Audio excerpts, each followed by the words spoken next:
Welcome to the programme. Other stories we're keeping across for you. We'll have a special report from South Sudan on the impact of months of mass killings and rape. This trench that they've dug is big enough to take 250 bodies. It isn't full yet, but just over here there are two other trenches and they've both been filled in. Breaking barriers in basketball and beyond. Meet the first openly gay athlete in American major sport.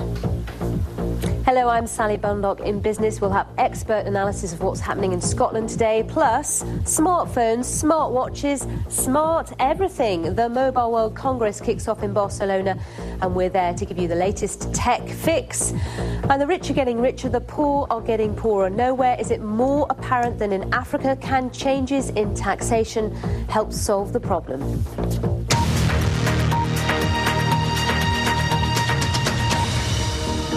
Let's start in Ukraine, which is moving towards closer ties with the European Union.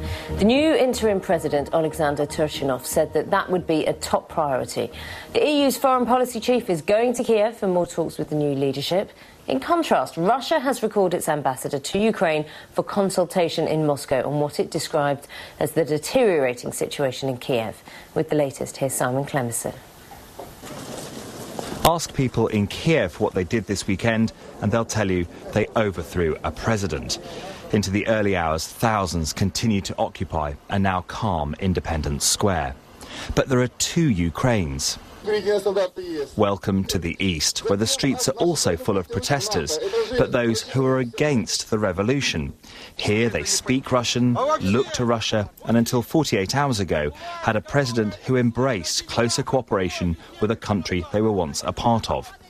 But that meant abandoning stronger trade links with Europe, something people in Kiev wanted, and so began their movement against Yanukovych, leaving two sides now battling it out face to face.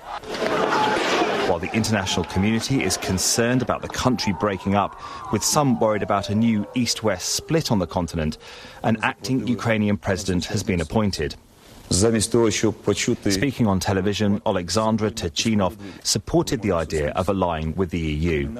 We have to return to the family of European countries, he said, although he also stressed the importance of ties with Russia.